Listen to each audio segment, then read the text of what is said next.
you love more, your mom or your dad? My mom? Dude, who do you love more, your mommy or your daddy? My mommy! I'm life preserver to throw them. Okay. Who's gonna get it? Mom.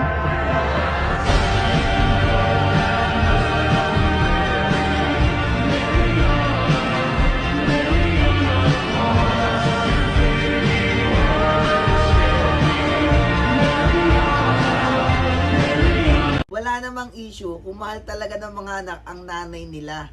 Lalo't palagi nila itong nakakasama. Pero sa kabila ng ilaw ng tahanan, mayroong isang haligi na hindi natin napapansin. Isang haligi na gagawin ng lahat upang masuportahan ang tahanan na kanyang pinakaiingatan.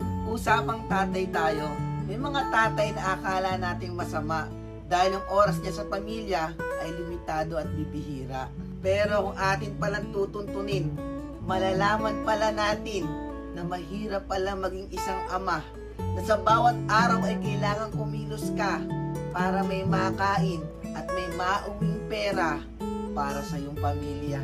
Lalo't kung sa pag-aaral ay kinapos sila, lahat ng trabahong ialok mo ay papasukin na. Hindi na uso yung arte sa kanila.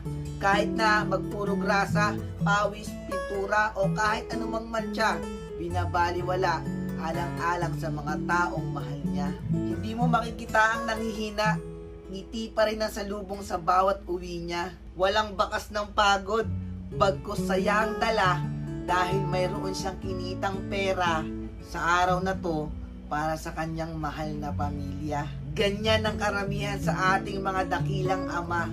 Hindi na importante sa kanila kung ang mas mahal mo ay ang iyong ina na palagi mo nakakasama. Dahil ang mahalaga ay nagagampanan nila ang kanilang tungkulin bilang isang padre di pamilya.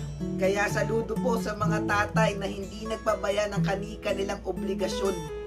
Kayo po ang totoong inspirasyon para ipakita sa mga susunod na henerasyon na ang buhay pamilyado ay puno man ng saya at pag-ibig na totoo, ay ang kalakip naman nito ay ang mga pasanin at sakripisyo alang-alang para sa mga taong mahal mo.